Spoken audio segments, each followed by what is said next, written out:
বলে, ও মক্কার বড় বড় নেতারা, সাত সকালে আমার বাড়িতে কি বড় বড় নেতারা আমার বাড়িতে আসছেন কি সুসংবাদ নিয়া? আবু জেহেল বলে, মুসা, তুমি হলা মক্কার যুবকদের মাঝে অন্যতম। মক্কার যুবকরা তোমাকে সম্মান করে, ভালোবাসে। তুমি হলা মক্কার যুবকদের নেতা। মক্কার যুবকদের নেতা। এখন তো কিছু নেতা আছে নামাজও পড়ে না, রোজাও রাখে না, না, তাদেরকে দিনের কাজে পাওয়া যায় না। অথচ মুসআব বিন উমাইর ছিল একজন নেতা। মুসআব বিন উমাইরের বাড়িতে আবু জেহেল, আবু লাহাবরা আসলো। আর আয়েশা বলল, মুসআব বিন উমাইর, শোনো, এই মক্কার জমিনে একজন নবীর আবির্ভাব ঘটেছে, যার নাম হলো মুহাম্মদ ইবনে আব্দুল্লাহ। নাম কি? যার নাম হলো মুহাম্মদ ইবনে আব্দুল্লাহ। এ মুসআব, শোনো, মক্কার যুবকেরা মুসআব বিন উমাইরকে বলতেছে, মক্কার যুবকেরা মুহাম্মদ ইবনে আব্দুল্লাহর কাছে যায়া কালেমা পড়ে মুসলমান হয়ে যাচ্ছে। মুহাম্মদ ইবনে আব্দুল্লাহ কি যেন তেলাওয়াত করে, বানায়া বানায়া কবিতা পড়ে। আমি আপনাদের সামনে যেই কোরআন পড়লাম, মক্কার কাফেররা বলে আল্লাহর নবী নাকি বানায়া বানায়া কবিতা বলে। আসলে এটা কি কবিতা নাকি কোরআন? জোরে বলেন। মক্কার কাফেররা বলে মুহাম্মদ বানায়া বানায়া কবিতা বলে। মুসআব বিন উমাইরের বাবা ছিলেন কবি, তিনিও ছিলেন কবি।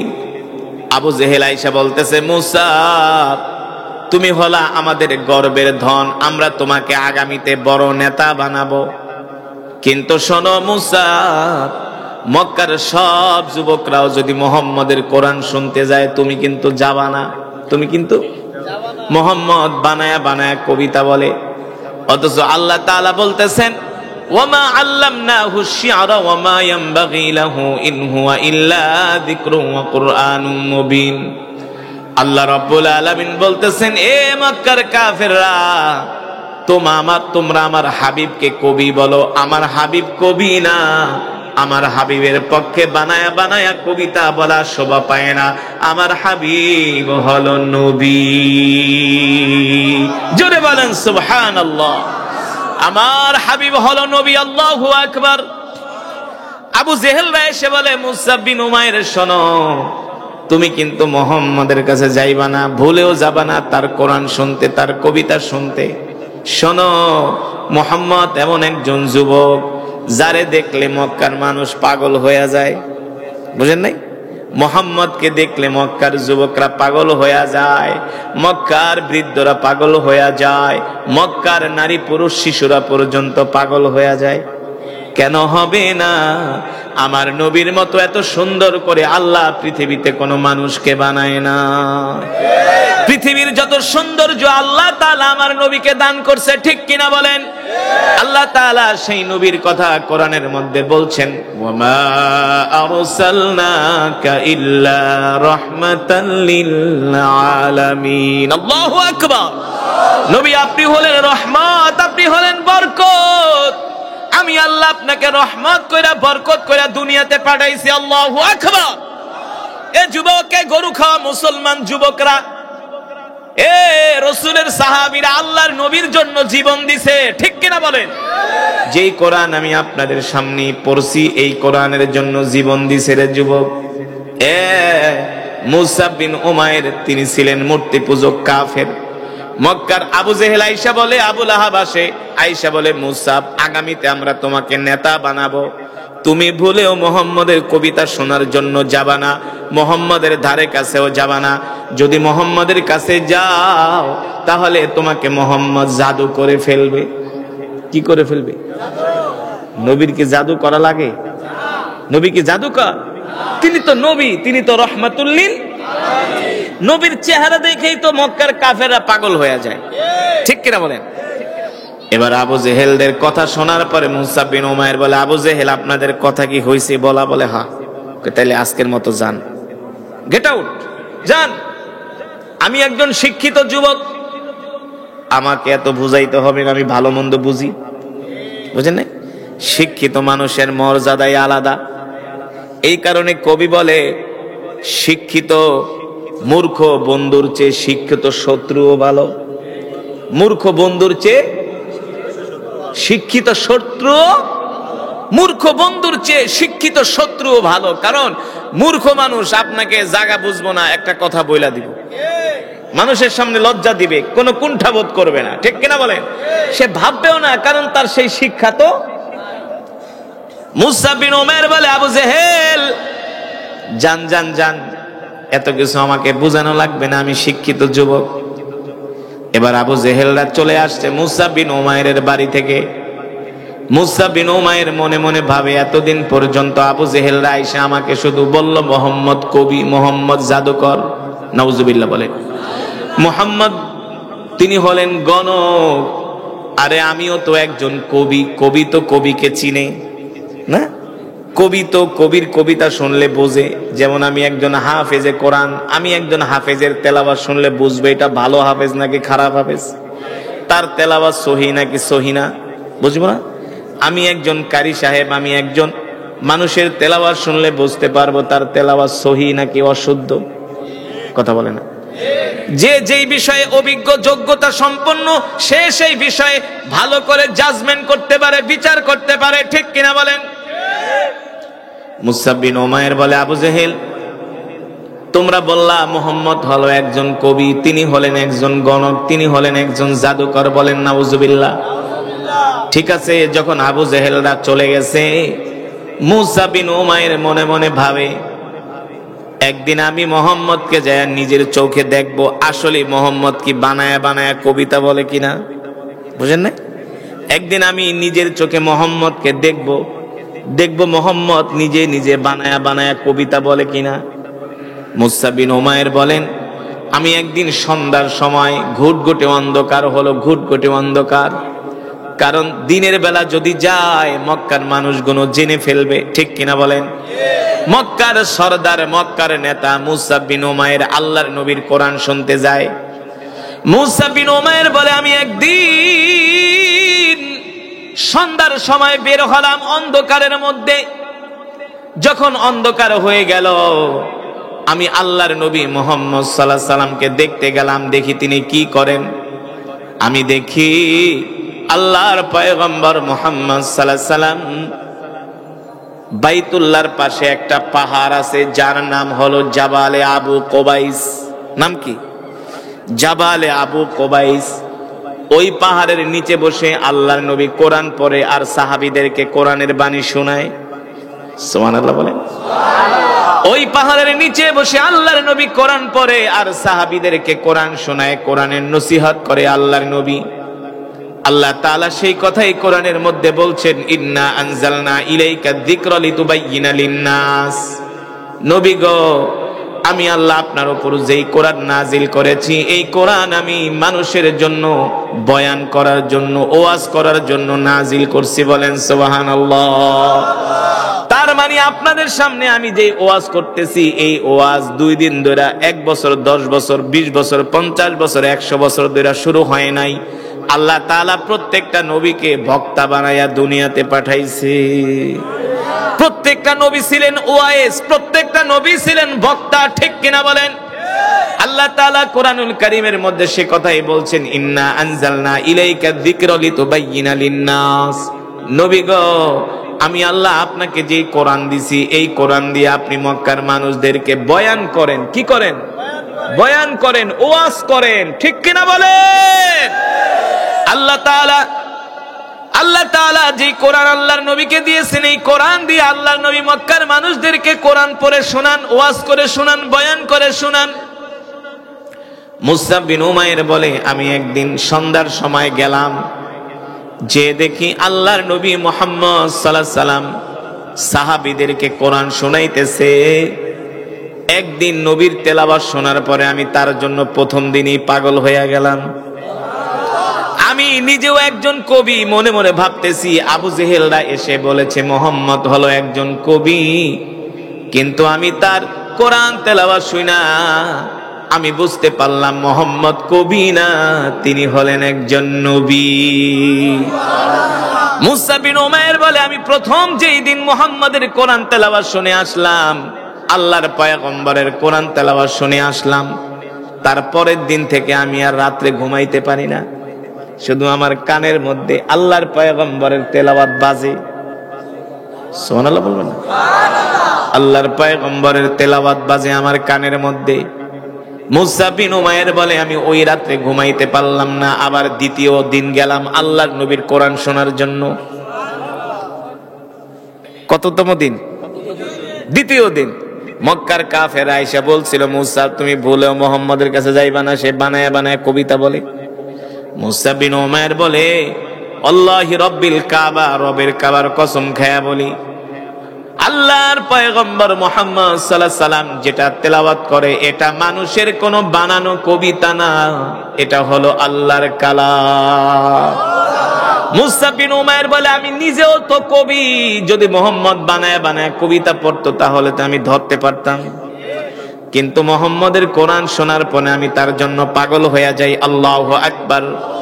এবার মুসা বিন উমাইর বলেন আমি আবার তৃতীয় দিন গেলাম। কতদিন? তৃতীয়তম দিনে যাই আমি দাঁড়ায়া দাঁড়ায়া আল্লাহর নবীর তেলাওয়াত শুনতেছি। আমি দাঁড়িয়ে দাঁড়িয়ে আল্লাহর নবীর কোরআন তেলাওয়াত শুনতেছি। হঠাৎ করে আল্লাহর নবীর নজর পড়ে গেল মুসা বিন উমাইরের দিকে। আপনাদের এলাকার কোন মজমায় যদি অপরিচিত কোন যুবক আসে, আপনারা একদিন, 2 দিন, 3 দিন দেখার পরে তাকে আপনারা টার্গেট করবেন কি করবেন না? যেই লোকটাকে, এই যুবকটাকে দেখতে শুনতে সুন্দর, সুদর্শন, দেখতে মনে হয় কোন অভিজাত ফ্যামিলির ছেলে, বুঝেন নাই? আল্লাহ রাসূল, আল্লাহর নবী রাহমাতুল লিল আলামিন বলেন আমি 3 দিন পর্যন্ত যুবককে টার্গেট করলাম, তিনি আমার মজমায় এসে দাঁড়ায় দাঁড়ায় কোরআন শোনে। 1 দিন, 2 দিন, 3 দিন, 3 দিন, চতুর্থ দিনের দিন আল্লাহর নবী ডাক দিছে, তাআলা ইয়া শাবাব, এ যুবক এদিকে আসো। মাসমুক, তোমার নাম কি? মিন আইনা জিতা, কোথা থেকে আসছো? কি তোমার নাম কি? তোমার বাবার নাম? দেখি প্রতিদিন তুমি আমাদের মজমায় দাঁড়ায় দাঁড়ায় তুমি কোরআন শোনো, কারণটা কি? মুসা বিন উমাইর বলে ওগো আল্লাহর রাসূল, আমার নাম হলো মুসা বিন উমাইর। আল্লাহ নবী বলেন তোমার নাম কি? মুসা বিন উমাইর বলে হ্যাঁ। আল্লাহ নবী বলে আমি তো তোমার বাবাকে চিনি, তোমার বাবা তো অমুক, তিনি তো মক্কার অনেক বড় একজন ব্যবসায়ী, অনেক বড় ধনী মানুষ। মুসা বিন উমাইর বলে আপনি ঠিকই শুনছেন, ঠিকই জানেন, আমার বাবা হলো মক্কার একজন বড় ধনী মানুষ, অনেক বড় একজন ব্যবসায়ী। আল্লাহর নবী বলে তুমি তো কাফের, তুমি তো মূর্তি পূজা করো না, তুমি তো মূর্তি পূজা করো, তুমি তো কাফের, তুমি আমাদের কোরআনের মজমায় কেন আসো? বলে আমি এমনি এমনি আসি না, 3 দিন আগে আমার বাড়িতে আবু জেহেল গেছে, যায় বলে মুসা শোনো, ভুলেও তুমি কোনোদিন মুহাম্মদের কাছে যাবা না, মুহাম্মদ বানায়া বানায়া কবিতা বলে বলে মানুষদেরকে ধোঁকা দেয়। আর আবু জেহেল বলেছে মুহাম্মদের কাছে যে যায় তাকেই মুহাম্মদ জাদু করে ফেলে, মুহাম্মদের জন্য পাগল হয়ে যায়। এই কথা শোনার পরে আল্লাহর নবী মুস্কি মুস্কি হাসি দিয়া বলে শোনো যুবক, তুমি যে আমার মজমায় আসলা, আমার জবানে তুমি যে কোরআন শুনলা, তোমার কাছে কি মনে হয়েছে আমি কি বানায়া বানায়া কবিতা পড়ি নাকি? মুসা বিন উমাইর বলে আল্লাহি রব্বিল কাবা, কবিতা পড়া আপনার পক্ষে শোভা পায় না, আপনি যেটা তেলাওয়াত করেন এটা দুনিয়ার কোন কবির কাব্য না, দুনিয়ার মানুষ এত সুন্দর করে কবিতা বানাইতে পারে না। আল্লাহ নবী ডাক দিয়া বলে তাহলে তুমি বলো আমি যেটা তেলাওয়াত করি এটা কি? মুসা বিন উমাইর বলে ওগো আল্লাহ রাসূল শোনেন, আমিও কবি, আমার বাবাও কবি, আমার দাদাও কবি, আপনার জবানে আমি যেটার তেলাওয়াত শুনলাম আমার কাছে মনে হয়েছে এটা হলো আল্লাহর জবানের কালাম। জোরে বলেন সুবহানাল্লাহ, আল্লাহু আকবার। মুসা বিন উমাইর বলে আমার কাছে মনে হয়েছে এটা দুনিয়ার কোন মানুষের কবির কাব্য নয়, এটা হলো আল্লাহর জবানের কালাম। সুবহানাল্লাহ বলেন। আল্লাহ রাসূল বলে যুবক সত্যি করে বলো তোমার কাছে কেমন লাগছে? কয় শুধু কেমন লাগে নাই, এই কোরআন শোনার পরে আমি প্রথম দিন রাইতে ঘুমাইতে পারি না। সুবহানাল্লাহ বলবেন না? এই কোরআন শোনার পরে আমি প্রথম দিন রাইতে ঘুমাইতে পারি নাই। দ্বিতীয় দিন রাত্রেও ঘুমাইতে পারি নাই, তৃতীয় দিন রাত্রেও ঘুমাইতে পারি নাই। বিশ্বাস করেন আল্লাহর নবী, এখন আপনার জবানের কোরআন তেলাওয়াত না শুনলে আমি ঘুমাইতে পারি না। আপনার জবানের কোরআন তেলাওয়াত শোনাই হলো এখন আমার ঘুমের ঔষধ। জোরে বলেন সুবহানাল্লাহ, আল্লাহু আকবার। ও যুবক, ও মুসলমান, আল্লাহর নবী বিশ্ব নবী রাহমাতুল লিল আলামিন ডাক দিয়ে বলেন, মুসাব শোনো, তোমার কাছে কি কোরআন ভালো লাগছে? কোরআন ভালো না লাগলে কি আমি 4 দিন পর্যন্ত আসি নাকি? সুবহানাল্লাহ বলবেন না? এই যুবক, এখন আমি যেই কথাটা বলবো রে যুবক, এই কথাটা শুনতে অনেক হালকা, বলতেও অনেক সহজ, কিন্তু কথাটা অনেক ভারী কথা, অনেক দামি কথা, অনেক মূল্যবান কথা। এই কথার সাথে রয়েছে একজন যুবকের জীবন, একজন যুবকের ভবিষ্যৎ। বুঝেন নাই? আমরা তো মুসলমান হয়ে কোরআন পড়ি না, ইসলাম মানি না, দিন মানি না। এবার দেখেন এই যুবক আল্লাহর কোরআনের জন্য নিজের ধর্ম পরিবর্তন করবে। শুধু ধর্ম না, আল্লাহর নবী ডাক দিয়া বলে, যুবক, যদি তোমার কাছে কোরআন ভালো লাগে তাহলে আমি তোমাকে একটা অফার করতে চাই, তোমাকে আমি বলতে চাই, তুমি কি আমার কথা শুনবা নাকি? মুসা বিন উমাইর বলো, আল্লাহর নবী কি বলবেন? আল্লাহর নবী বলে, যুবক, যদি তোমার কাছে কোরআন ভালো লাগে, তুমি যদি আমাকে সত্য নবী মনে করো, তুমি আর দেরি করবা না, এখনই আমার হাতে হাত রেখে কালেমা পড়ে মুসলমান হয়ে যা।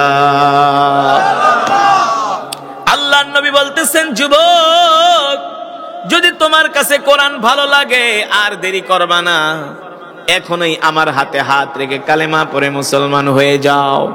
ও যুবক, ও দোস্তরা, ভালো করে শুনে রাখো, এখন যদি মুসা বিন উমাইর কালেমা পড়ে মুসলমান হয়, তার মা বাবা তাকে ঘর থেকে বের করে দিবে, তাকে তেজ্য পুত্র করবে, সম্পদ থেকে বঞ্চিত করবে। হ্যাঁ, তাইলে কি মুসলমান হওয়া কি সোজা কথা নাকি? হ্যাঁ, তার জীবনের সামনে হলো অনেক বড় একটা ভয়াবহ পরীক্ষার সম্মুখীন, ঠিক কিনা বলেন? মুসা বিন উমাইর বলো, গো আল্লাহর নবী, আমি চিন্তা করি না, আমি পরোয়া করি না, আমি ভয় করি না, আপনি আর দেরি করবেন না, এখনই আপনি আমাকে কালেমা পড়ায়া মুসলমান বানায়া দেন। জোরে বলেন সুবহানাল্লাহ। আল্লাহ রাসূল বললেন, যুবক শোনো, মুসা বিন উমাইর, তুমি যদি কালেমা পড়ে মুসলমান হও, তোমার এই শরীরের দামি জামা থাকবে না, তুমি যেই দামি জামা পরছো এই দামি জামা থাকবে না, হতে পারে দামি জামার পরিবর্তে তোমাকে ছিঁড়া জামা পরতে হতে পারে। তুমি যে আরাম আয়েশের জিন্দেগি করো, তুমি যদি কালেমা পড়ে মুসলমান হয়ে যাও, আরাম আয়েশের জিন্দেগি তোমার কপালে থাকবে না, হতে পারে তোমার উপরে কঠিন নির্যাতন জুলুম নেমে আসবে। তুমি কি এগুলা সহ্য করতে পারবে কিনা? মুসা বিন উমাইর ডাক দিয়া বলো, গো আল্লাহর নবী, আপনি আমার জন্য দোয়া কইরা দেন, কালেমা গ্রহণ করার কারণে আমার উপর যত অত্যাচার হোক, নির্যাতন হোক, জুলুম হোক, সবগুলো আমি মুখে মুখ বুজে হাসি মুখে সহ্য করে নিব, তারপরেও আমি আল্লাহর কোরআন থেকে এক চুল পরিমাণ দূরে সরে যাব না। এবার আল্লাহর নবী মুসা বিন উমাইরকে কালেমা পড়ায় মুসলমান বানায় দিলেন। বুঝেন নাই? মাঝে মাঝে আমাদের কাছে অনেক হিন্দু ছেলেরা আসে, আয়েশা বলে, হুজুর, আমি কালেমা পড়ে মুসলমান হতে চাই। 2018 সনে সুনামগঞ্জের তাহেরপুর একটা থানা আছে, বাদাঘাট একটা বাজার আছে, ওই বাজারে যখন আমি ওয়াজ করতেছি, হঠাৎ করে একজন যুবক আমার কোরআনের মাহফিলে আইসা স্টেজে সবার সামনে বসে গেছে। একজন হিন্দু যুবক, আমি কোরআন তেলাওয়াত করতেছি, এই যুবক আইসা মাহফিলের স্টেজে আইসা সবার সামনে বসে গেছে। এখন একজন হিন্দু যুবক যদি আপনাদের এলাকার স্টেজে ওঠে, মাহফিলে আসে, আপনারা দেখলে না একজন আর একজনে বলবেন কি বলবেন না, এই হিন্দু ছেলেটা আমাদের মাহফিলে কেন? বুঝেন না? তো আমি কোরআন পড়তেছি, ওই এলাকার যুবক বলে একজন আর একজনকে বলে, দেখছস হিন্দু ছেলেটা আমাদের মাহফিলের স্টেজে কেন? আমার তেলাওয়াত যখন শেষ হলো, একজন যুবক আইসা বলে, হুজুর আপনার সামনে যে যুবকটা বসে আছে এটা হলো একজন হিন্দু, এটা হলো একজন হিন্দু। তো আমার তেলাওয়াত শেষ হওয়ার পরে আমি জিজ্ঞেস করলাম, ভাই তুমি আমাদের মাহফিলে কারণ কি, তুমি তো হিন্দু? বলে, হুজুর আমি হিন্দু হতে পারি, কিন্তু আমি লুকিয়ে লুকিয়ে পালিয়ে পালিয়ে মোবাইলের মধ্যে আমি কোরআন তেলাওয়াত শুনি, আপনার বয়ান শুনি হুজুর, অনেক বক্তাদের বয়ান শুনি, আমার কাছে কোরআন তেলাওয়াত এত ভালো লাগে, আমি সিদ্ধান্ত নিয়েছি আপনার হাতে হাত রেখে আমি আজকেই কালেমা পড়ে মুসলমান হয়ে যাব। 2018 সনে সুনামগঞ্জের তাহেরপুর বাদাঘাট বাজার, একবারে বাংলাদেশের শেষ সীমান্ত। আমি যুবককে জিজ্ঞেস করলাম, যুবক তুমি যে কালেমা পড়ে মুসলমান হইবা, মুসলমান হলে তো তোমার উপর অত্যাচার হবে, নির্যাতন হবে, জুলুম হবে। বলে, হুজুর আমি কোনো ভয় করি না, আমি কোনো চিন্তা করি না, আপনি শুধু কালেমা পড়ে আমাকে মুসলমান বানায়া দেন, বাকিটা আমি দেখব। আমি বললাম, যুবক তোমাকে যদি আমি এখন কালেমা পড়ায় মুসলমান বানায় দেই, আগামীকাল 71 টেলিভিশন আমার নামে নিউজ করব যে হুজুরে জোর করে মুসলমান বানাইছে, ঠিক কিনা বল? নাস্তিকরা আমার নামে মামলা দিব। যদি তুমি মুসলমান হতে চাও, আইনি কিছু প্রক্রিয়া আছে, এগুলা সম্পাদন করো। এলাকার যিনি চেয়ারম্যান ছিলেন, চেয়ারম্যানকে ডাকলাম, চেয়ারম্যান সাহেব এই হিন্দু যুবকটা কালেমা পড়া মুসলমান হইতে চায়, আপনি কি বলেন? বলে, হুজুর যদি হতে চাই আপনি কালেমা পড়ে মুসলমান বানায় দেন, বাকি আইনি প্রক্রিয়াগুলো আমি দেখব। সেই যুবককে আমি কালেমা পড়ে মুসলমান বানায় দিলাম। তার নাম ছিল প্রদীপ পাল, পরে তার নাম রেখেছে মোহাম্মদ আব্দুল্লাহ। শুধু কালেমা পড়া মুসলমান হয় নাই, তার 1 মাস পরে তিনি 40 দিনের জন্য দাওয়াত ও তাবলীগে চলে গিয়েছে। জোরে বলেন আল্লাহু আকবার। এই যুবক কালেমা পড়ে মুসলমান হওয়ার কারণে তার মা বাবা তার পরিচয় দেয় না, তার আত্মীয় স্বজন তার পরিচয় দেয় না, তাকে ঘর থেকে বের করে দিছে, তাকে তেজপুত্র করছে। এই যুবক কথাগুলো যত সহজে বলতেছে, আসলে বিষয়টা তত সহজ বিষয়টা সহজ না। আল্লাহর নবী, বিশ্ব নবী রাহমাতুল লিল আলামিন মুসা বিন উমাইরকে বলতেছেন, মুসা আমি যদি তোমাকে কালেমা পড়ায় মুসলমান বানায় দেই, তোমার উপরে অত্যাচার হবে, নির্যাতন হবে, জুলুম হবে। এখন তোমার যে দেহ, সুন্দর শরীর গঠন, আকৃতি, এগুলো থাকবে না। এমনও হতে পারে তোমার উপর নির্যাতন হতে হতে তুমি তিলে তিলে শেষ হয়ে যাবে।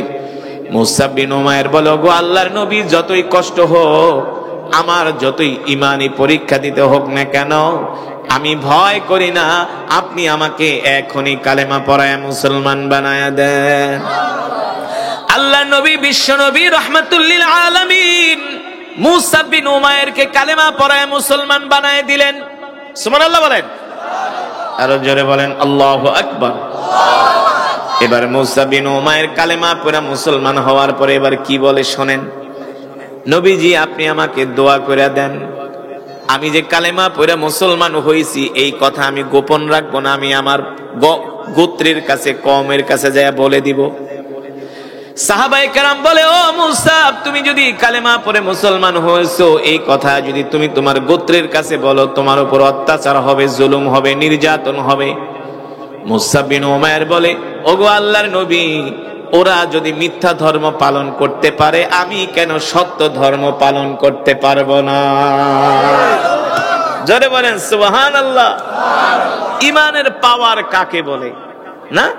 আর আমাদের সমাজে কিছু মুসলমান একটু নামাজ পড়লে, দাড়ি টুপি রাখলে, এই তুই দি মোল্লা হয়ে গেছস, তুই দি কাঠ মোল্লা হয়ে গেছস, তুই দি হুজুর গোল্লাকে ঘুরে একেবারে পুরা পাক্কা মোল্লা হয়ে গেছস। হ্যাঁ, দাড়ি রাখতে চায় না, লজ্জা পায়। কথা কেন? মাথায় টুপি দিতে চায় না, লজ্জা পায়। আলেমদের সাথে হাঁটতে চায় না, কই তুই মোল্লা হয়ে গেছস, পুরা মোল্লা। আমার এক মুসল্লি যুবক নর্থ সাউথ ইউনিভার্সিটিতে পড়ে, নর্থ সাউথ ইউনিভার্সিটিতে। তো মাঝে মাঝে আইসা আমার পিছে নামাজ পড়ে, কয় হুজুর আমি নামাজ পড়ি দেখে আমার বাপে কয়, কিরে নামাজ পড়স ভালো কথা, আবার দাঁড়িয়ে রাখছস কে? তুই তো জঙ্গি হয়ে যাবি কদিন পরে। বুঝেন নাই? তুই তো জঙ্গি হয়ে যাবি। হুজুর আমার বোনেরা ঘরের ভিতরে বসে শুধু স্টার জলসা, জি বাংলা, সারাদিন শুধু হিন্দি সিনেমা দেখে, আমি টেলিভিশন রিমোট ভাঙ্গা পালাইছি। তুই মোল্লা গল্লাকে চলতে চলতে তুই পুরো জঙ্গি হয়ে গেছিস। সঠিক নাকি বেঠিক? সত্য নাকি মিথ্যা? এমনও যুবক আছে 2 দিন নামাজ পড়ার পরে, দাড়ি রাখার পরে মানুষ টিটকারি মারলে যায় আবার দাড়িগুলা কামায় ফেলায়, মসজিদে আহে না। আবার সমাজে কিছু যুবক আছে ছেঁকা ঠেকা খাইলে নামাজ পড়ে কয়দিন, দাড়ি ঠাড়ি রাখে, চুল ঠুল বড় রাখে না, ছেঁকা খেয়ে বেকা হয়ে যায়, কয়দিন তাবলিগে যায়, যে যখন মন দিল একটু ভালো হয় আবার আয়াত শেষ। ঠিক কিনা বলেন? এরা হলো মুনাফিক মার্কা মুসলমান। ঠিক কিনা বলেন? কিন্তু রাসূলের সাহাবীরা কেমন ছিল? ও যুবক, রাসূলের সাহাবী মুসা বিন উমাইর বলো, গো আল্লাহর নবী, মক্কার কাফেররা যদি মিথ্যা ধর্ম পালন করতে পারে, আমি কেন সত্য ধর্ম পালন করতে পারবো না? আমি ওদেরকে ভয় পাই না। আমি আমার গোত্রের কাছে, কওমের কাছে যায় বলে দিব আমি কালেমা পড়ে মুসলমান হয়েছি। জোরে বলেন সুবহানাল্লাহ, আল্লাহু আকবার। একটু জোরে জোরে সুবহানাল্লাহ আলহামদুলিল্লাহ বললেন, যাতে আশেপাশের মানুষগুলা বোঝে এখানে কিছু ঈমানওয়ালা মুসলমান আছে, ঈমানওয়ালা মুসলমান আছে। কোরআনের আওয়াজ যতটুকুন পর্যন্ত যাচ্ছে, কালেমাওয়ালা মুসলমান যদি কোরআনের মজমায় না আসে, এই কোরআন হাসরের ময়দানে আল্লাহর আদালতে তাদের বিরুদ্ধে মামলা দায়ের করবে। যে আল্লাহ কোরআন শুনতে আসে নাই, চায়ের দোকানে বৈশা খালি বাংলা সিনেমা দেখতো আর দাঁত বেটকায় বেটকায় হাসতো না, ডান হাত দিয়া সিগারেট খায়, বাম হাত দিয়া চা খায় না, কারণ সিগারেট তো দাম বেশি, দামি জিনিস, এই কারণে এটা খাইলো ডান হাত দিয়ে, আর চা খায়, আর দোকানে বইয়া খালি সিনেমা দেখতেই থাকে সারা দিন বাদাইম্মার মতো। আপনার এলাকায় আসেনি? আছে। এই বাদাইম্মারা জীবনও কোনোদিন মসজিদে যায় নামাজ পড়ে না, ওয়াজ মাহফিলে আসে না। ঠিক কিনা বলেন? আল্লাহ একজনকেও ছাড়বে না। কোরআন তো পড়তে পারোই না, কোরআন শুনতেও আসো না। হ্যাঁ, মায়ের কাকে কয়? শুধু চোখ দুইটা বুঝুক, তারপরে বুঝবা। আল্লাহ সকলকে হেদায়েত নসিব করুন বলি আমিন। আল্লাহ সকলকে সঠিক বুঝ দান করুন বলি আমিন। এবার রাসূলের সাহাবী মুসা বিন উমাইর রাদিয়াল্লাহু তাআলা আনহু মুসলমান হওয়ার পরে ঈমানের পাওয়ার বেড়ে গেছে, কারণ আল্লাহ নিজেই কোরআনের মধ্যে বলছেন, ওয়া ইযা তুলিয়াত আলাইহিম আয়াতুহু যাদাতুহুম ঈমানা। কোরআনের তেলাওয়াত করলে ঈমান বেড়ে যায়, কোরআন শুনলে ঈমান বেড়ে যায়। ঠিক কিনা বলেন? এবার মুসা বিন উমাইর বাড়িতে গেছে, যায় বলে, ইয়া আবি উম্মি জাদ্দি উখতি, ও মা বাবা ভাই বোন যারা আছো সবাই আসো, তোমাদের সাথে আমার কথা আছে। মুসা বিন উমাইরের বাবা বলে, বাবা রে, কোনদিন তুমি আমাদেরকে এমন করে ডাকো নাই, আজকে এইভাবে ডাকতেছো, কারণ কি? মুসা বিন উমাইর বলে, মা বাবা শুনে রাখো, আজকের পর থেকে তোমরা আমাকে আর মূর্তি পূজার জন্য ডাকবা না। আল্লাহু আকবার। আজকের পর থেকে আমাকে আর মূর্তি পূজার জন্য ডাকবা না। কেন? কারণ কি? কয়, শোনো, তোমরা নিজেরা হাত দিয়া মূর্তি বানাও আর ওই মূর্তিকে সেজদা করো। ঠিক কিনা বলেন? এমন ধর্ম আমি আজ থেকে আর পালন করব না। বলে, কারণ কি? বলে, কারণ হলো আমি আল্লাহর পয়গম্বর মুহাম্মদ সাল্লাল্লাহু আলাইহি সাল্লামের হাতে হাত রেখে কালেমা পড়ে মুসলমান হয়ে গেছি। শুধু এখানেই শেষ না রে যুবক। মুসা বিন উমাইর তার মাকে বলে, মা বাবা আমাকে বিদায় দিয়া দাও, আমি আল্লাহর নবীর কাছে চলে যাব।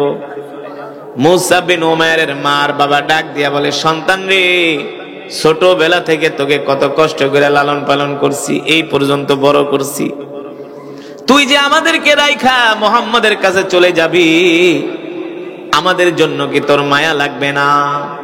মা ডাক দিয়া বলে, বাবা রে, আমি তো তোকে ছাড়া থাকতে পারবো না। বাবা ডাক দিয়া বলে, তুমি আমার একমাত্র সন্তান, তোমাকে ছাড়া আমি বাঁচতে পারবো না।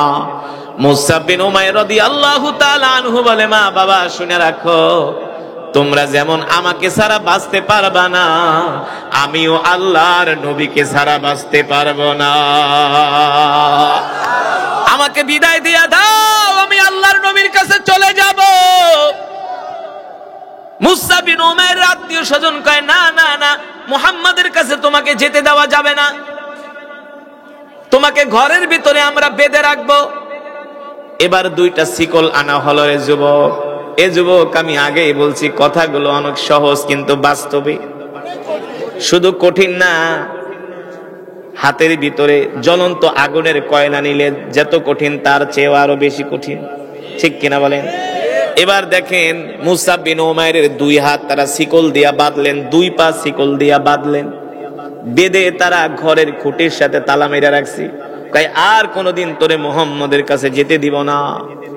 এমন একদিন না, দুই দিন না, বছরের পর বছর মুসা বিন উমাইরকে ঘরের মধ্যে তালা মেরে রাখছি। মুসা বিন উমাইর বলে, মা, যদি আল্লাহর নবীর কাছে আমাকে যেতে না দাও, তাহলে আমিও আমার হাত দিয়া কোনো খাবার মুখে তুলে নিব না।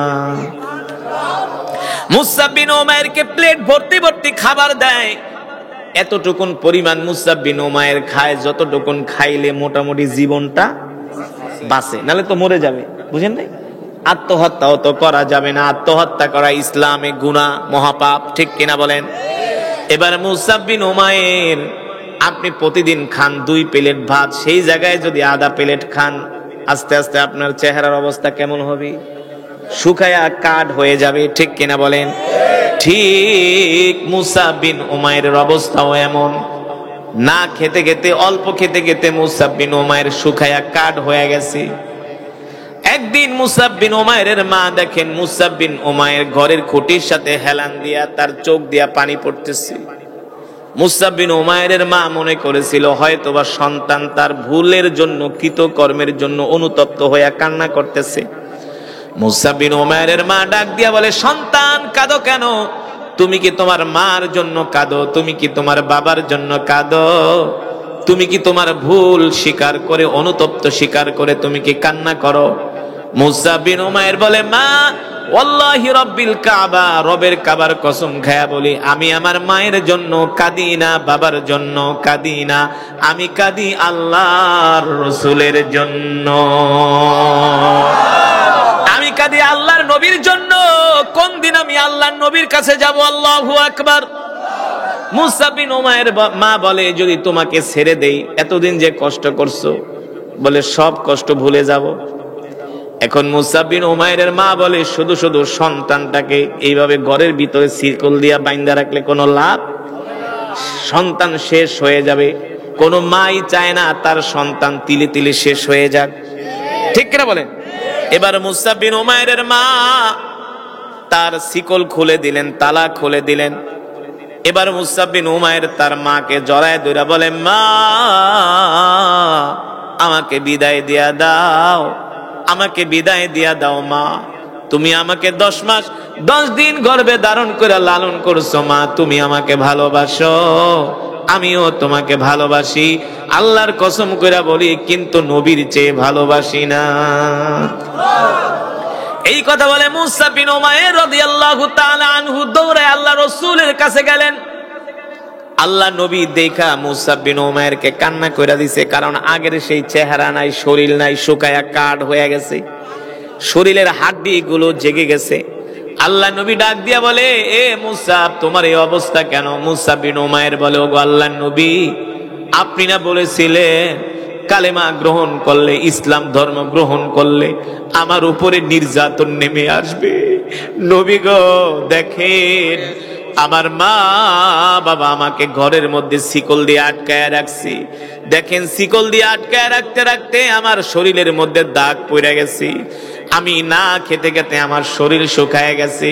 ওগো আল্লাহর নবী, এত কষ্ট করছি, আমার কোনো আফসোস নাই, আমার কোনো দুঃখ নাই, আপনার চেহারা দেখার পরে আমি সব দুঃখগুলো ভুলে গিয়েছি, আপনার চেহারা দেখার পরে আমি সব দুঃখ ভুলে গেছি। আল্লাহর নবী মুসা বিন উমাইরকে আদর কইরা, একটু সামনে আগে আগে বসেন, আল্লাহর নবী মুসা বিন উমাইর রাদিয়াল্লাহু তাআলা আনহুকে বুকের ভিতরে জড়ায় ধরলেন, আর সাহাবীদেরকে বললেন, যাও যাও, আমার সাহাবীকে সুন্দর করে গোসল করাও, নতুন জামা পরিধান করাও। সাহাবী মুসা বিন উমাইর রাদিয়াল্লাহু তাআলা আনহুকে নতুন সুন্দর করে গোসল করানো হলো, নতুন জামা পরিধান করানো হলো। এবার আল্লাহ নবী বলে, মুসা বিন উমাইর, তুমি আর মক্কায় থাকবা না, তুমি মক্কা থেকে মদিনায় চলে যাও, কারণ তুমি মক্কায় থাকলে তোমার আত্মীয় স্বজনরা তোমাকে কষ্ট দিবে, এই কারণে তুমি মদিনায় চলে যাও, আমিও আর কিছুদিন পরে মদিনায় আসতেছি।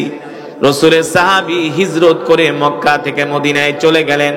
আল্লাহর পয়গম্বরও তার কিছুদিন পরে মক্কা থেকে হিজরত করে মদিনায় চলে গেলেন। রে মুসলমান, আল্লাহর নবী, বিশ্ব নবী রাহমাতুল লিল আলামিন যখন মক্কা থেকে হিজরত করে মদিনায় চলে গেলেন, মদিনায় যাওয়ার পরে ইসলামের ইতিহাসে একটা যুদ্ধ হয়েছিল যার নাম হলো উহুদের যুদ্ধ। কোন যুদ্ধ? যার নাম হলো উহুদের যুদ্ধ। আল্লাহু আকবার। যখন মক্কার কাফেররা উহুদের ময়দানে, মক্কা থেকে প্রায় 3000 কাফের রওনা দিয়েছে মদিনায় আক্রমণ করার জন্য। ও যুবক, কথাটা ভালো করে খেয়াল করো যুবক। আল্লাহর নবী যখন মক্কা থেকে 3000 কাফের মদিনায় আক্রমণ করার জন্য মক্কা থেকে রওনা করলো, আল্লাহর নবী সাহাবীদেরকে নিয়ে বৈঠকে বসলেন।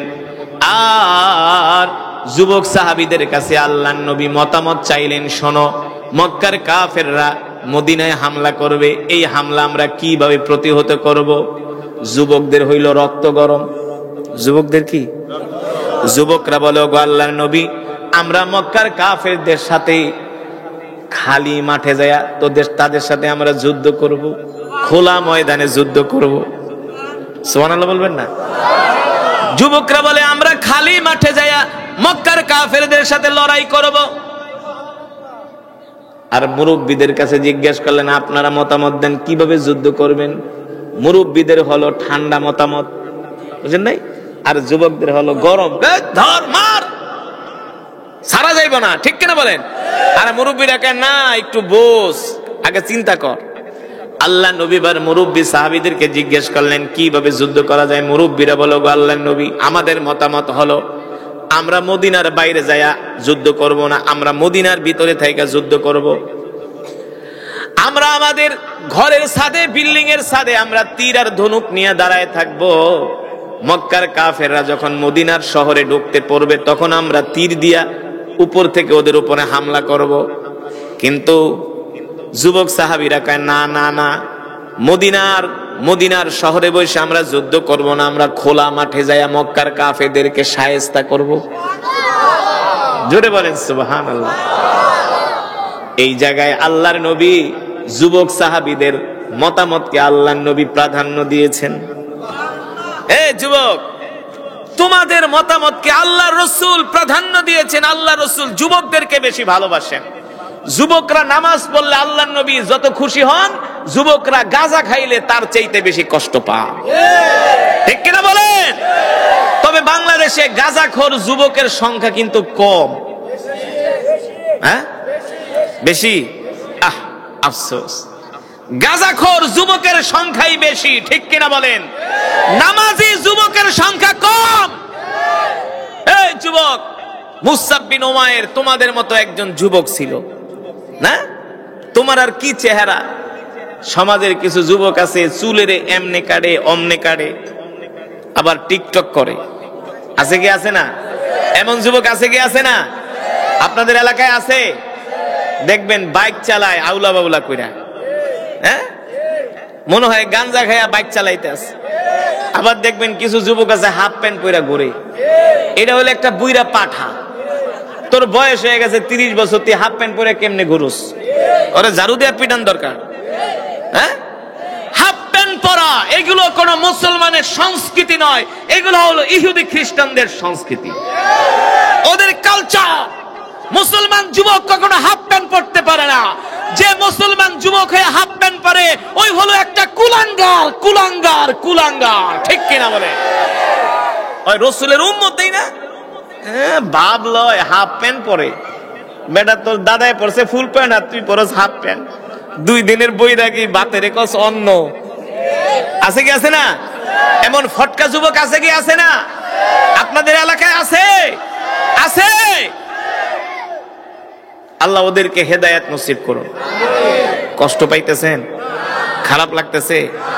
আল হাক্কু মুররুন, হক কথা মিষ্টি। কথা কয় না? উচিত কথা কখনো মিষ্টি হয় নাকি? উচিত কথা কখনো মিষ্টি হয়? উচিত কথা হলো তিতা, ঠিক কিনা বলেন? তিতা হইলেও হক কথা বলতে হবে। এই যে আপনারা ওয়াজ মাহফিলের আয়োজন করছেন কিছু শেখার জন্য, কিছু জানার জন্য। জানার দরকার আছে কি আছে না? আমি যে কথাগুলো বলছি বাস্তব নাকি অবাস্তব? এবার আসেন মুসলমান যুবকরা বলতেছে, ওগো আল্লাহর নবী, আমরা খালি ময়দানে যায় কাফেরদের সাথে লড়াই করব, কাফেরদের সাথে যুদ্ধ করব। আল্লাহু আকবার। এবার আল্লাহর নবী, বিশ্ব নবী রাহমাতুল লিল আলামিন যুবকদের মতামতকে প্রাধান্য দিয়া আল্লাহর নবী উহুদের ময়দানে চলে গেলেন কাফেরদের সাথে লড়াই করার জন্য। আল্লাহু আকবার। মক্কা থেকে যেই 3000 কাফের আসছে যুদ্ধ করার জন্য, মুসলমানের সংখ্যা হলো মাত্র 800, আর কাফেরের সংখ্যা হলো 3000। কয় হাজার? মুসলমানের সংখ্যা হলো 800 আর কাফেরদের সংখ্যা হলো 3000। মক্কার কাফেররা গোয়েন্দা পাঠাইছে, যাও যাও যে দেখো মুহাম্মদের সৈন্য সংখ্যা কত। গোয়েন্দারা আয়েশা রিপোর্ট করলো মুহাম্মদের সৈন্য সংখ্যা হলো মাত্র 800 আর কাফেরদের সৈন্য সংখ্যা হলো 3000। কাফেররা বলে, আমরা আধা ঘন্টা যুদ্ধ করে মুহাম্মদের সাথে আমরা বিজয় অর্জন করব। আল্লাহ কয়, আয় বিজয়টা তোদেরকে দেই। ঠিক কিনা বলেন? মুসলমানের সৈন্য সংখ্যা কম হতে পারে, কিন্তু মুসলমানের সাথে কে আছে? আরো জোরে বলেন। মুসলমান যখন যুদ্ধের ময়দানে যায়, অস্ত্র দিয়া সৈন্য দিয়া কখনো মুসলমান বিজয় অর্জন করে না। মুসলমান যুদ্ধের ময়দানে বিজয় অর্জন করে আল্লাহর সাহায্যের মাধ্যমে। ঠিক কিনা বলে? আল্লাহ তাআলার সাহায্যের মাধ্যমে যুদ্ধের ময়দানে বিজয় অর্জন করে। ঠিক কিনা বলেন? আল্লাহ রাব্বুল আলামিন সেই কথাই কোরআনুল কারীমের মধ্যে বলেন, বালা ইন তাসবিরু ওয়া তাত্তাকু ওয়া ইয়াতুকুম মিন ফাওরিহিম হাদা ইউমদিদুকুম রাব্বুকুম বিখামসাতি আলাফিম মিনাল মালাইকাতি মুসাউমিমিন। নবী, আপনি যখন 313 জন নিয়ে 1000 কাফেরের বিরুদ্ধে লড়াই শুরু করে দিবেন, আমি আল্লাহ আপনাকে সাহায্য করার জন্য আসমান থেকে 5000 ফেরেশতার ব্যবস্থা করব। জোরে বলেন আল্লাহু আকবার। ওই আল্লাহ আছে কি আছে না? জোরে বলেন, আছে কি আছে না? ওই আল্লাহও আছে, আল্লাহর ক্ষমতাও আছে, কিন্তু ঈমানওয়ালা মুসলমান না। এখন আর মুসলমান নামাজ পড়ে না, কোরআন পড়ে না। মুসলমানের ঘরে কোরআনের তেলাওয়াত চলে না, মুসলমানের ঘরে চলে হিন্দি গান আর হিন্দি সিনেমা। ঠিক কিনা বলেন? বাংলার জমিন থেকে হিন্দু সিনেমা, হিন্দু সিরিয়ালকে ঝাঁটা পিটা করে বাংলাদেশ থেকে তাড়াতে হবে। এই হিন্দি সিনেমা স্টার জলসার কারণে বাংলাদেশে অবৈধ সম্পর্ক বেড়ে গেছে, তালাক বেড়ে গেছে। ঠিক কিনা বলেন? এই ভারতীয় অপসংস্কৃতি, আধিপত্যবাদ আমাদের বাংলাদেশকে ধ্বংস করে দিচ্ছে। মুসলমান কখনো হিন্দুদের সংস্কৃতি, ওদের কালচার আমরা মানতে পারি না। এটা মুসলমানের পক্ষে শোভা পায় না, কারণ মুসলমানের কাছে আছে আল্লাহর কোরআন। ঠিক কিনা বলেন মুসলমান? এবার আল্লাহর নবী, বিশ্ব নবী রাহমাতুল লিল আলামিন, মনে আছে নাকি উহুদের যুদ্ধে মুসলমানের সংখ্যা কত? 800। কাফেরের সংখ্যা? মাশাআল্লাহ। প্রথম আইসা মাহফিলটা দেখা মনে করছিলাম ভাঙ্গাচুরা মাহফিল, এখন দেখি শ্রোতাগুলো অনেক স্ট্রং। আপনারা সব মনে রাখতে পারতেছেন, মাশাআল্লাহ। আল্লাহু আকবার। বয়ান কি চলবে? কতক্ষণ? আরে না, আর 10 মিনিট বয়ান চলবে, কিন্তু ওঠাউঠি করা যাবে না। রাজি আছেন? ওঠাউঠি করা যাবে না। আমরা মোনাজাত দিয়া বাড়িতে যাব ইনশাআল্লাহ। মোনাজাত না দিয়া কে কে উঠে যাব? হাত উঠান। মাশাআল্লাহ। না, ওদের ইমানের পাওয়ার বাইরে গেছে। একটু আগে আগে বসেন, আগে আগে বসেন। অনেক ভাইরা দাঁড়ায় আছে, আগে বসেন। একটু বসতে দেন, বসতে দেন। ভাইরা দাঁড়ায় আছে, একটু বসতে দেন। তাহলে আমরা মোনাজাত দিয়ে যাব তো ইনশাআল্লাহ। কে কে মোনাজাত দিয়ে যাব? হাত উঠান। লিল্লাহি তাকবীর। মাশাআল্লাহ। হাত নামান। আল্লাহ কবুল করুন। এলাকাবাসীকে কবুল করুন, এলাকার প্রত্যেকটা ঘরের ভিতরে আল্লাহ রহমত বরকত নাজিল করুন, প্রত্যেকটা কবরকে আল্লাহ জান্নাতের বাগান বানায় দিন। মুসলমান আল্লাহর বান্দারা, আল্লাহর নবী 800 মুসলিম মুজাহিদ নিয়া 3000 কাফিরের বিরুদ্ধে লড়াই শুরু করে দিলেন। মুসলমানরা যখন যুদ্ধের ময়দানে নামলো, ওই যে রাসূলের সাহাবী মুসাব বিন উমাইর, মনে আছে নাকি? সে তো মক্কা থেকে মদিনায় চলে আসছে। এবার মুসাব বিন উমাইর রাদিয়াল্লাহু তাআলা আনহু উহুদের ময়দানে সবার আগে আগে তরবারি নিয়া, ঘোড়া নিয়া সবার আগে আগে দৌড়াইতেছে। সাহাবায়ে কেরাম ডাক দিয়ে বলে, মুসআব, সবার আগে আগে দৌড়াইতেছো কারণ কি? মুসাব বিন উমাইর বলে, শিকারের অপেক্ষায় আছি। কিসের অপেক্ষায়? কাফেরদেরকে পাইলে আর কোনো কথা নাই, ওদের দেহ থেকে আমি মুসাব বিন উমাইর কল্লাকে বিচ্ছিন্ন করে দিব। আল্লাহু আকবার, জোরে বলেন আল্লাহু আকবার। এবার মুসাব বিন উমাইর রাদিয়াল্লাহু তাআলা আনহু উহুদের ময়দানে যখন যুদ্ধ করার জন্য নেমে গেলেন, সবার সামনের কাতারে মুসাব বিন উমাইর যুদ্ধ করে। মুসাব বিন উমাইর রাদিয়াল্লাহু তাআলা আনহু যুদ্ধ করতে করতে এক পর্যায়ে মুসাব বিন উমাইর রাদিয়াল্লাহু তাআলা আনহু শহীদ হয়ে যায়। যখন যুদ্ধ শেষ হয়ে যায়, আল্লাহর নবী বিশ্ব নবী রাহমাতুল লিল আলামিন সাহাবায়ে কেরামদেরকে বলেন, ও সাহাবীরা, যাও যাও, আমার কোন কোন সাহাবী শহীদ হয়েছে তাদের লাশগুলো আমার কাছে নিয়ে আসো। এক এক করে আল্লাহ রাসূলের কাছে সাহাবীদের লাশগুলো আনা হলো। দেখা গেল মুসাব বিন উমাইরের লাশটাও আল্লাহ রাসূলের কাছে আনা হলো।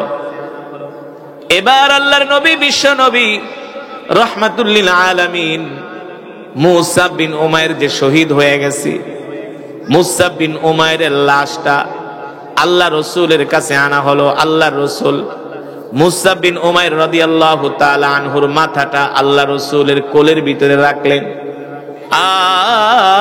আর আল্লাহর নবী মুসাব বিন উমাইরকে আদর করতেছেন, মায়া করতেছেন। আসমানের দিকে হাত উঠায়া আল্লাহ তাআলার কাছে দোয়া করতেছেন, আল্লাহ, মুসাব বিন উমাইর দ্বীনের জন্য, ইসলামের জন্য তিনি আজকে উহুদের ময়দানে আইসা শহীদ হয়ে গেছে। আল্লাহ, আমি মুসাব বিন উমাইরের উপরে খুশি, তুমিও তার উপরে খুশি হয়ে যেও। আল্লাহ নবী বললেন, মুসাব বিন উমাইরের জন্য কবর খনন করো। আল্লাহর নবীর আদেশ অনুযায়ী মুসাব বিন উমাইরের জন্য কবর খনন করা হলো। এবার আল্লাহর নবী মুসাব বিন উমাইরের লাশটা যখন কবরের মধ্যে রাখবেন, এই দৃশ্য দেখা রাসূলের সাহাবী আব্দুল্লাহ বিন মাসউদ রাদিয়াল্লাহু তাআলা আনহু চিৎকার করে উঠলেন আর বললেন, হায় রে, আজকে যদি মুসাব বিন উমাইর না হইয়া আজকে যদি আমি হইতাম তাহলে আমার কপাল না কত ভালো হতো, আমি না কত সৌভাগ্যবান ছিলাম। আল্লাহর নবী যার হাত ধরে, আল্লাহর নবী যার নিজের হাত দিয়া মুসাব বিন উমাইরের লাশটাকে কবরের মধ্যে রাখতেছে। জোরে বলেন আল্লাহু আকবার। ও মুসলমান যুবক, সেই নবীর উম্মত আমরা। আল্লাহ নবী বলতেছেন, যুবক, আমি নবী তোমাদেরকে ভালোবাসি। আল্লাহ রাসূল যুবকদেরকে বেশি ভালোবাসেন। আল্লাহ রাসূলের জীবনের প্রথম মক্কাতে যুবকদেরকে নিয়ে একটা সংগঠন করেছেন মদিনাতে, যেই সংগঠনের নাম হলো হিলফুল ফুজুল। নাম কি? যুবকদেরকে নিয়ে আল্লাহর নবী সংগঠন করেছেন। যুবকদেরকে আল্লাহর নবী ভালোবাসেন। এই কারণে যুবক, আসো বন্ধু, আজ থেকে আমরা ওয়াদা করব, জীবনে আমরা যতদিন বাঁচবো আর কোনোদিন নামাজ ছেড়ে দিব না। ঠিক কিনা বলেন? আর কোনোদিন রাসূলের সুন্নাত ছেড়ে দিব না। আল্লাহর নবী বলেন, মান আহাব্বা সুন্নতি ফাকাদ আহাব্বানি ওয়া মান আহাব্বানি কানা মাই ফিল জান্নাহ। আল্লাহ রাসূল বলেন, আমার যেই উম্মত দুনিয়ার জমিনে আমার সুন্নতগুলো জিন্দা করবে, আমার যেই উম্মত দুনিয়ার জমিনে আমার সুন্নতগুলো পালন করবে, আমার যেই উম্মত দুনিয়ার জমিনে আমার সুন্নত অনুযায়ী জীবনকে পরিচালনা করবে, আমি নবী সাথে করে সেই উম্মতকে নিয়ে আল্লাহর জান্নাতে প্রবেশ করব।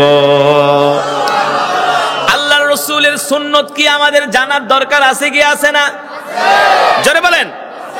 আল্লাহর রাসূলের সুন্নত হলো, আল্লাহর নবী বলেন আফসুস সালাম, আফসুস সালাম ওয়া আতঈমুত তাআম লিনুল কালাম।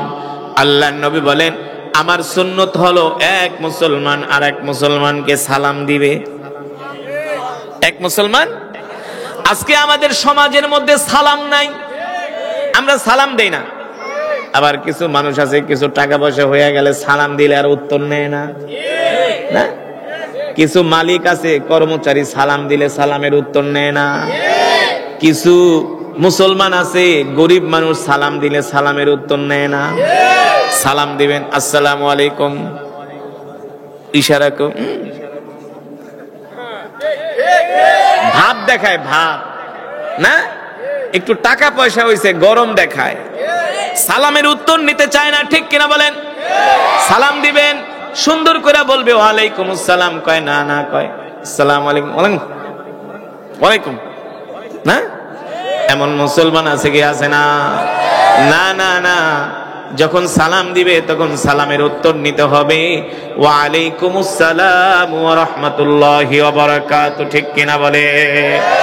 আল্লাহর নবী বলে উম্মত সালাম দাও।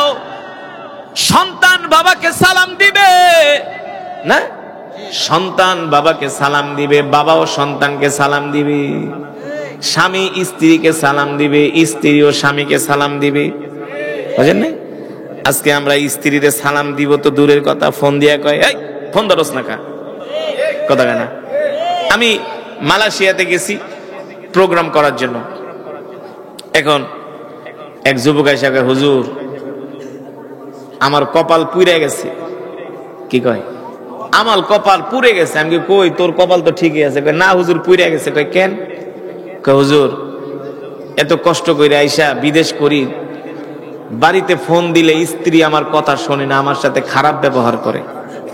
কি করে? আমি বলি তুমি কি স্ত্রীকে ফোন দিয়ে আগে সালাম দাও?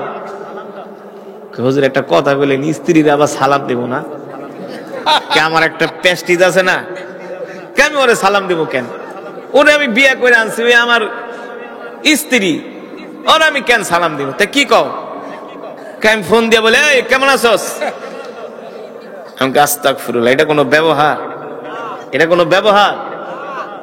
আমি বলি শোনো, তোমাকে আমি একটা প্রেসক্রিপশন দিয়ে যাচ্ছি, তুমি আজকে থেকে স্ত্রীকে ফোন দিয়ে আগে সালাম দিবা, আসসালামু আলাইকুম সালাম দিবা। যতদিন পর্যন্ত তোমার স্ত্রী তোমার সাথে ভালো ব্যবহার না করবে ততদিন পর্যন্ত তুমি ফোন দিয়া সালাম দিতেই থাকবা। তুমি ফোন দিলে আগে সালাম দিবা। কি করবা? তো ওই হাজবেন্ড ওয়াইফকে এভাবে একদিন, দুই দিন, তিন দিন সালাম দিতে দিতে স্ত্রী কয় তুমি মানুষ না ফেরেশতা? এত সুন্দর ব্যবহার কই থেকে শিখলা? কয় শুধু সুন্দর ব্যবহার শিখি নাই, এক হুজুর বলছে এখন থেকে তোমাকে আমি সালাম দিব, তোমার সাথে ভালো ব্যবহার করব। স্ত্রী কয় শোনো, তুমি যদি আমাকে সালাম দাও, আমার সাথে ভালো ব্যবহার করো, আমিও আজকের পর থেকে তোমার কোনো কথা অমান্য করব না। সুবহানাল্লাহ বলবেন না? এটা হলো পাওয়ার অফ সালাম, সালামের পাওয়ার।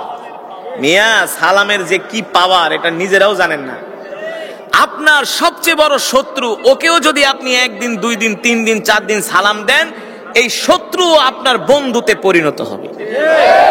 ঠিক কিনা বলেন? এই শত্রু আপনার বন্ধুতে, দেখবেন এলাকার কিছু কাউন্সিলর, চেয়ারম্যান নির্বাচন হয়, এক একজন 4, 15, 20, 25 বছর ধরে চেয়ারম্যানই করে, তেমন কোনো টাকা পয়সা খরচ করা লাগে না। কিছু কৌশল আছে। কি আছে? মানুষরে দেখলেই সালাম দেয়, আসসালামু আলাইকুম চাচা ভালো আছেন, ভাই ভালো আছেন, কিরে তুই ভালো আছস? আর দেখলে মিষ্টি ভাষায় কথা কয়। কাহারে চেয়ারম্যান সাহেব কত ভালো মানুষ, এমপি সাহেব কত ভালো মানুষ না, আমার মতো একটা ছোট মানুষও সালাম দেয়, তাই ভোটটা কি তাকে দিবে না অন্য লোককে দিবে? জোরে বলেন, জোরে বলেন। যুবক, তোমার স্ত্রীও যদি তোমার কথা না শোনে, তোমার সাথে বেয়াদবি করে, আজকের পর থেকে ঘরে যায়া আগে ঘরের দরজায় ঠাসঠাস বাড়ি দিবা না, ঘরের দরজায় যায় আগে সালাম দিবা, আসসালামু আলাইকুম। কোমল ভাষায়, নরম ভাষায় সালাম দিবা। দেখবা একদিন, 2 দিন, 3 দিন সালাম দেওয়ার পরে তোমার স্ত্রী যদি জাতের মেয়ে হয়, এনে কথা আছে কিসের মেয়ে? জাতের মেয়ে হতে হবে না, আজাদ কুজাত হইলে হবে না, জাতের মেয়ে, বংশীয় মেয়ে হতে হবে। একদিন 2 দিন সালাম দেওয়ার পরে দেখবা তোমার স্ত্রী তোমার সাথে রাবেয়া বসরির মতো কথা বলবে। ঠিক কিনা বলেন? তাহলে আমরা সালাম দিব তো? আমরা আগে মুরব্বীদেরকে সালাম দিব। কিছু যুবক আছে বেয়াদব, মুরব্বীদের সামনে দাঁড়ায় দাঁড়ায় সিগারেট খায়, সালাম তো দূরের কথা, না আছে না? যেই যুবক মুরব্বীদের সামনে দাঁড়ায় দাঁড়ায় সিগারেট খায়, মুরব্বীদেরকে সালাম দেয় না, এটা কোনো মুসলমানই হইতে পারে না। তোরা ঠিক কসকে, তোরা বড় হয়ে তোরাও সালাম দিবি, ঠিক আছে? মাশাআল্লাহ, আল্লাহ কবুল করুন। তাহলে আমরা সালাম দিব তো ইনশাআল্লাহ। এবার আসেন দ্বিতীয় নম্বরে, আল্লাহর নবী বলেন ওয়াতুইমুত তাআম, ক্ষুধার্তদেরকে খাওয়াও, এতিমদেরকে খাওয়াও, গরিবদেরকে খাওয়াও। গরিব মানুষদেরকে ঘাড় ধাক্কা দিও না, এতিম মানুষের ঘাড় ধাক্কা দিও না। ভিক্ষুক আইসা তোমার কাছে ভিক্ষা চায়, অনেক মানুষ আছে ভিক্ষা না দিয়া কয় অন্যদিকে যা, খারাপ ব্যবহার করে কি করে না? তুমি দিতে পারো না পারো, একজন দরিদ্র মানুষের সাথে, গরিব মানুষের সাথে খারাপ ব্যবহার করবা না, ঠিক কিনা বলেন? তৃতীয় নম্বরে আল্লাহর নবী বলেন লিনুল কালাম, এক মুসলমান আর এক মুসলমানের সাথে নরম ভাষায় কথা বলবে, ঠিক কিনা বলেন? কি ভাষায়? নরম ভাষায় কথা বলবো, কোমল ভাষায় কথা বলবো, কোন মানুষের মনে আমরা কষ্ট দিব না। রাজি আছেন ইনশাআল্লাহ? তাহলে আজকের মাহফিল থেকে আমরা শিখলাম, এক মুসলমান আর এক মুসলমানকে সালাম দিব, দিবেন তো? গরিব দুঃখী এতিমদেরকে আমরা খাওয়াবো, আর মানুষের সাথে আমরা সুন্দর ব্যবহার করব। কোন মানুষের মনে কষ্ট, কোন বাড়িওয়ালা কোন ভাড়াটিয়াকে তুচ্ছ তাচ্ছিল্য করবে না।